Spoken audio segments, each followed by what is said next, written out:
Well, President Trump is traveling to the United Kingdom today. He'll be greeted with pomp and circumstance from the royal family at Windsor Castle. Prince William and Princess Catherine will greet the president and the First Lady there, followed by a meeting with King Charles and Queen Camilla.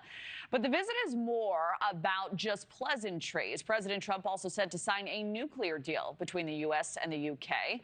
And joining us now to talk more about that is former Deputy National Security Advisor to President Trump, Victoria Coates. Victoria, great to have you. Thank you for being here this morning. So this new deal set to make it easier and quicker for companies to build nuclear plants in both the U.S. and the U.K. There are supporters who say this is going to create jobs, be a reliable source of energy, drive down household bills. It's also carbon-free. What are your thoughts on the overall ramifications and the timeline for any major changes here in the U.S.?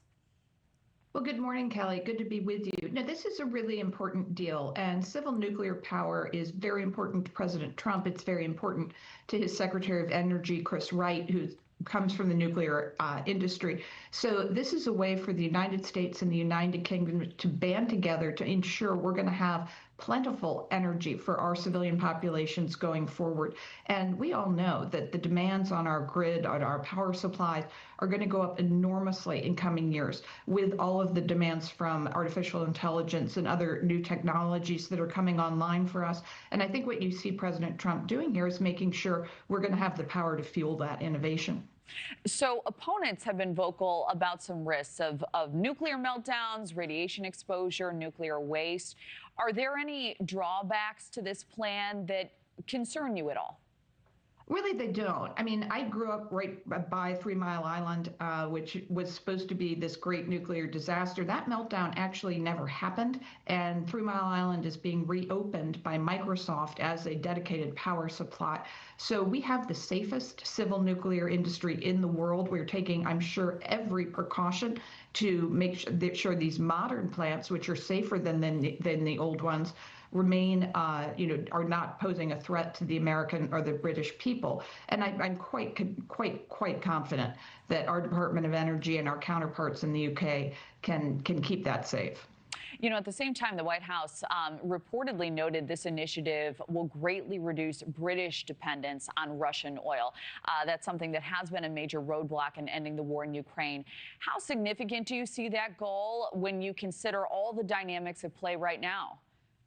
That's critical. And the president had a statement about this over the weekend that he is prepared to take major economic action against Russia. That's one of his strongest cards, one of his greatest points of leverage against Russia. But it comes with potential economic pain for the United States. So he doesn't want to do that lightly.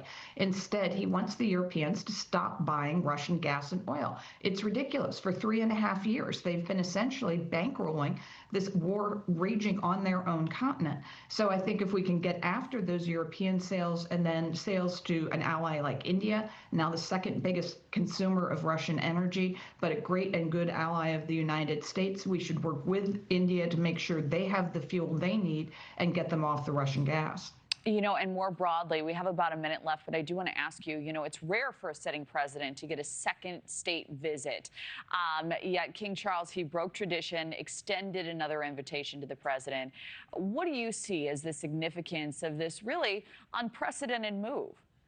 No, it's a great occasion, and it shows that the bonds, the special relationship between the United States and the UK remain as strong as ever, even if we have leaders and Prime Minister Starmer, who's very liberal, President Trump, who's very conservative. They might not agree on politics, but they know this relationship is critical to both countries. So I think you have King Charles acknowledging that. I know, President Trump has a great fondness for the UK. He travels there frequently. So I think this is just a great show of transatlantic unity. I think a lot of people predicted President Trump was going to break that relationship. No, he's made it stronger than ever. Yeah, they do appear to be working well together. We'll stay tuned for the updates later today. Victoria Coates, great to have you weigh in. Thank you. Thank you for watching. Subscribe below and download our NewsNation app right now on your phone, and you will get fact-based, unbiased news for all Americans.